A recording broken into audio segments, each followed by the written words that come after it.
On today's wrestling news, we've got an update on WWE's use of AI. Big injuries cause big changes in WWE plans. Jelly Roll wants a WWE run. And we've got an injury update on Jay White. Hello, welcome to the Saturday news. There's no Gareth today, as you can probably see. So let's just get right into it with WWE and AI. Again, we've got some updates on this whole situation. So, if you didn't know, WWE hired a guy called Cyrus Kozari in September as the Senior Director of Creative Strategy, who is reportedly going to be the guy who leads the integration of AI sort of across various creative services within WWE.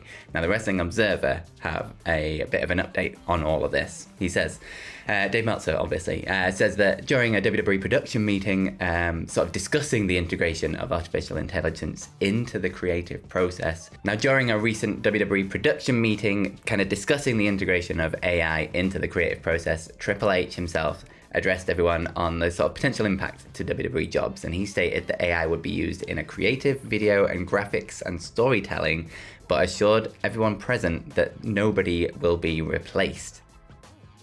It'll only kind of be used as an organizational tool. Now, several higher-ups within WWE were very unhappy of how the AI story blew up last week, but no one was actually able to deny the facts, according to Dave Meltzer. They tried to change the subject, noting that it was for things other than scripting shows.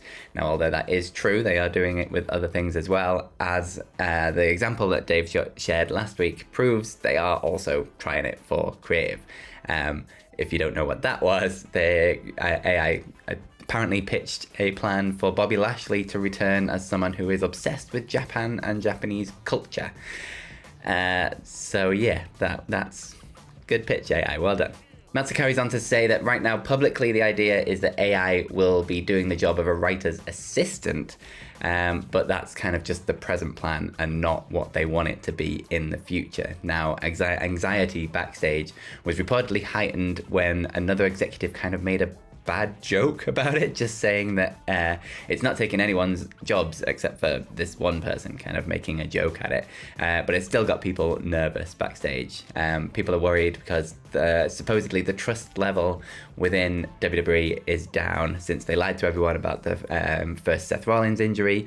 They kept that quiet to everyone backstage, and now nobody trusts anything about injuries, and most also believe that TKO has absolutely no loyalty to anyone within the company.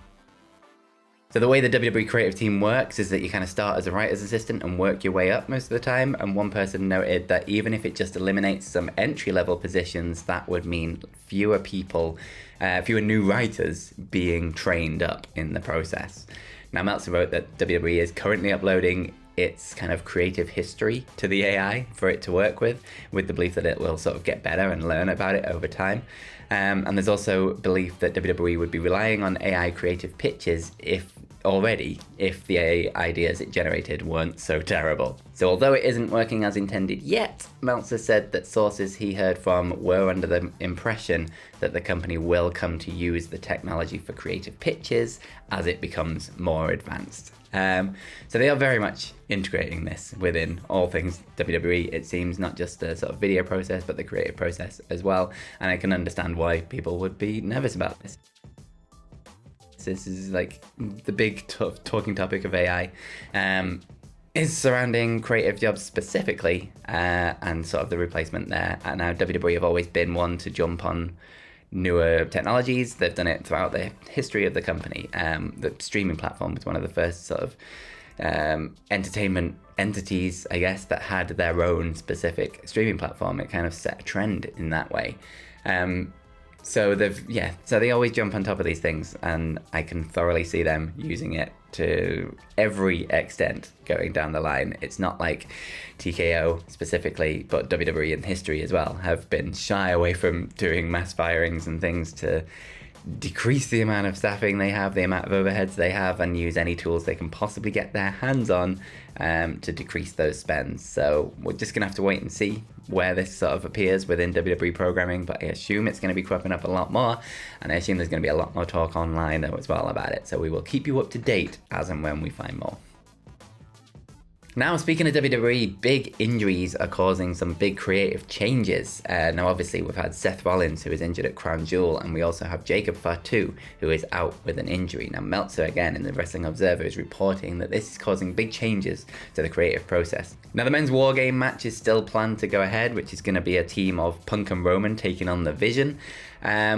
And sort of Meltzer noted that many sort of assumed they may switch it to the Wyatts versus the MFTs, because obviously they're building to some big sort of multi-man match there. But that is not the plan. They're still going to go ahead with the big names in the thing, just run it without Seth Rollins.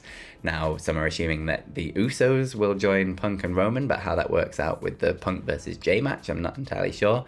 But being discussed for the Vision to team up with is Austin Theory and Brock Lesnar to join them in the Survivor Series War Game match, which is insane. But it is what it is, I guess. So that's the plan at the minute for Survivor Series War Games. But Jacob Fatu, obviously, has come out as well. And he was planned to face Drew at Saturday Night's Main Event, and then the winner takes on Cody at Survivor Series. Now, instead of just finding a replacement for Jacob in that Drew McIntyre match, they've just shifted the Drew versus Cody match up to Saturday Night's Main Event, and we'll have something completely different at Survivor Series. No word on what that is likely to be. But interesting that they just kind of shifted up that match rather than just outright replacing him in with some other sort of babyface to take on Drew McIntyre.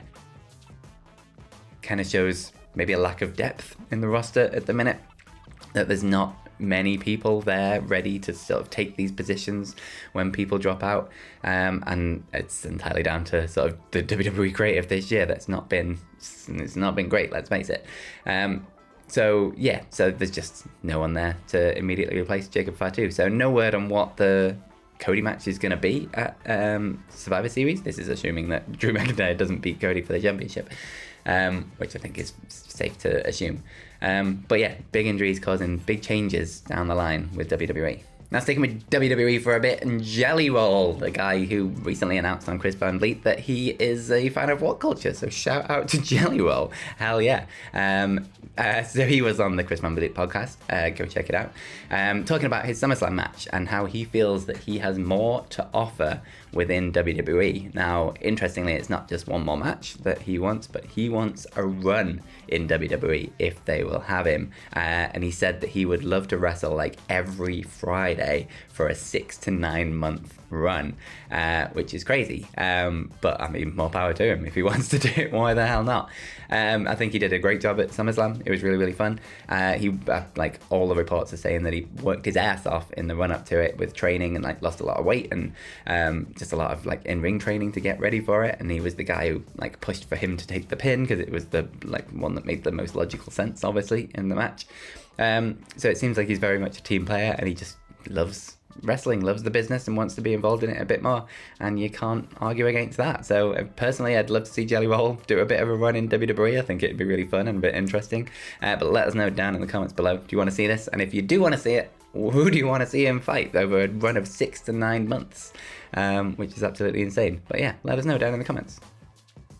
And finally, we've got a bit of an injury update on Jay White. Now, he's had a bit of an unlucky run with injuries since joining AEW. He's been out for quite a long time. He looked to be one of the favourites to win the Owen Hart Cup recently before suffering a hand injury that required surgery, which is the recent one of why he's been out.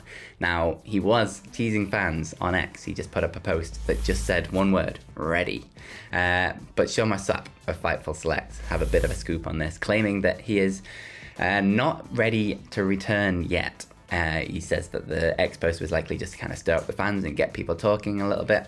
And he also noted that on top of the surgery for his hand, he has been dealing with a shoulder injury as well. Now that has been sort of dealt with, but obviously the hand thing and lingering injuries means that Shoma Sapp does not see him back anytime soon. And he said he's likely to be out of action until 2026. So likely just Jay White just stir it up, keeping his name in the conversation, which, I mean, yeah, why not? You're all power to you. But yeah, it's another one of those things. Just get well soon, Jay White, and hopefully getting back on AEW TV soon where he belongs. But that is it. Thank you very much for joining me. If you want, you can follow me over on Twitter at FillMyChambers, same on Instagram.